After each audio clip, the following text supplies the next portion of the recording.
Bonsoir. Yeah, man, big up the man, gonna bring you them from the Celestia the first. I and I, some fella got on the plate, big up the man called Original Baker. Brace up the fire. Walk on. Pardon? Oui, ça veut dire bonsoir à Kingston.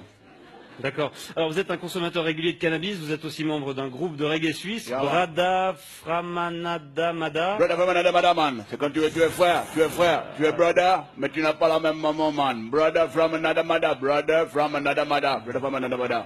Brada Framanada Mada. Vous êtes c'est ce groupe dans lequel vous jouez, avec lequel vous voyagez souvent Yeah, man. en Jamaïque. Bra. C'est ça. Alors tout d'abord, qu'est-ce que vous pensez de ce boom du CBD? Un boom qui a commencé en août dernier lorsqu'un fabricant chafouzois a obtenu pour la première fois une autorisation d'en vendre. Man, moi je trouve c'est rigolo de voir les clients qui vont acheter une ou deux têtes de weed comme si c'était des chiclettes. Mais il faut dire c'est Baba et c'est Bobo et c'est Babylone. Babylone c'est la société qui est décadente et il les encourage à vendre ces produits qui sèment la panique, man. Ouais, la panique, notamment chez les forces de l'ordre Yeah, qui font face à un nouveau casse-tête. Yeah, man. Les pauvres policiers, man, il faut pas faire la différence entre le CBD et la CNC, man. Là? La Sensimilia, man. La ganja, la weed, la marijuana, la kaya, man, whatever. D'accord, parce qu'il est vrai qu'en apparence, le cannabis légal ressemble à s'y méprendre à son cousin. Ah, man, les pauvres qui boivent des police, man. Ils peuvent pas faire la différence, man. Il faut qu'ils aillent goûter le produit. Alors, imagine, man, le pauvre policier, man. Excusez-moi, vous pouvez me présenter vos papiers à rouler d'identité, Ce sera pas possible, man, de maya qu'on n'a pas de l'honneur, Oui. Je rappelle que cette variante du cannabis ne tombe pas sous le coup de la loi fédérale sur les stupéfiants, une loi de 2011, puisqu'elle contient moins de 1% de THC. Bombo clad de fire, bon aguande, man.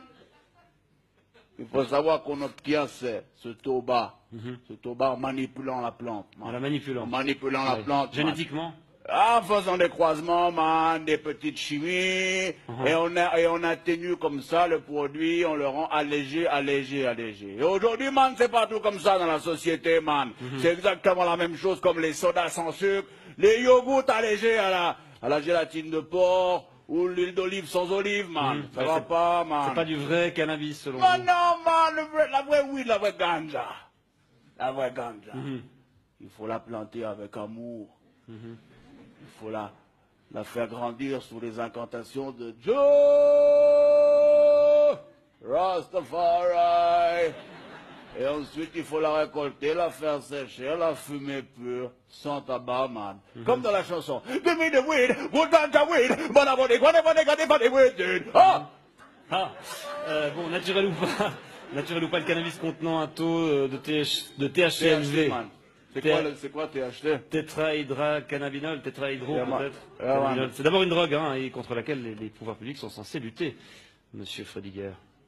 Et pourquoi, man, on ne pourrait pas lutter d'abord contre l'alcool, man? L'alcool, man. C'est-à-dire l'alcool, man, qui est beaucoup plus addictif et beaucoup plus dangereux, man.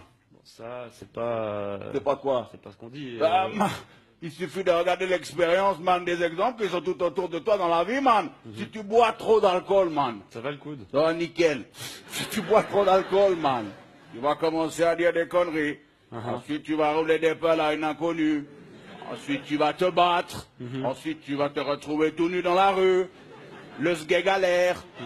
Tu vas te rebattre, tu vas tomber contre un trottoir, et puis après, tu vas tomber dans la mort du coma, man. C'est vrai que ça m'est déjà arrivé, cette séquence d'événements. Alors que si tu fumes trop de weed, man, si tu fumes trop de weed, qu'est-ce que tu risques? Qu'est-ce que tu risques, man? La même chose. Non, man, tu risques juste de t'endormir. Et au pire, man, de lâcher une ou deux petites caisses, vite fait. C'est pas tout à fait ce que disent les spécialistes de la question. Ah, man, mais ça me rappelle ce vieux proverbe jamaïcain, you know, man, when daddy smokes some weed, he's never spared. When daddy drinks some whiskey, it is gonna be more risky. Quand papa fume de l'herbe, il est tout calme. En revanche, quand il boit du whisky, ça devient un peu plus risqué. Exact. Ouais. Bon, ben, en tout cas, on se réjouit de voir comment le marché du cannabis light va évoluer ces prochains mois. Je vous remercie d'être venu nous apporter votre point de vue, Samuel Frediger. Comment on dit au revoir en jamaïcain? Big up. Big up.